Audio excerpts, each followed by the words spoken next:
6 milliards d'euros, c'est le coût de la contrefaçon pour les entreprises.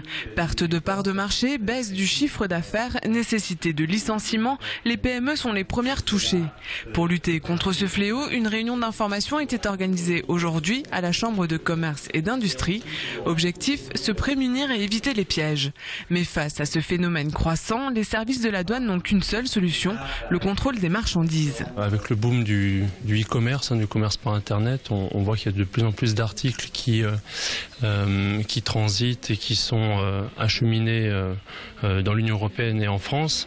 Et la position des douanes européennes et de la douane française fait que à l'entrée des marchandises dans l'Union ou sur le territoire français, on peut intervenir, tout comme lors de la circulation des marchandises ou sur les plateformes de fret express, qui aujourd'hui représente quand même un vecteur de contrôle principal pour la douane. Plus que des faux sacs à main ou des polos contrefaits ramenés par des vacanciers, les services de la douane doivent faire face à de véritables circuits organisés.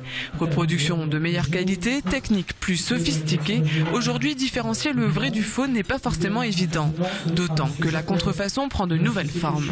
Le grand public le sait, en matière textile, eh bien, il y a énormément de produits contrefaits.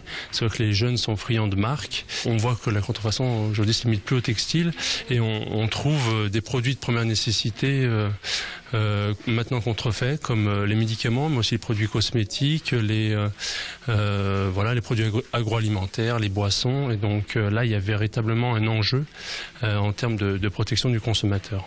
Pour protéger le consommateur, justement, l'entreprise Schaefer Productic a mis en place une solution d'authentification. Un projet de traçabilité à travers un label Vosges Terre Textile.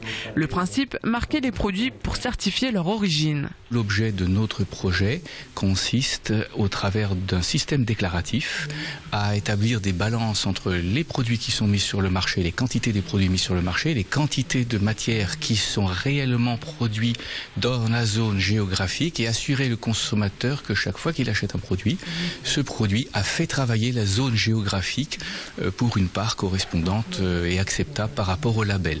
L'année dernière, les douanes alsaciennes ont saisi près de 30 000 articles contrefaits, dont un millier de ceintures imitant des marques et 300 trottinettes dangereuses.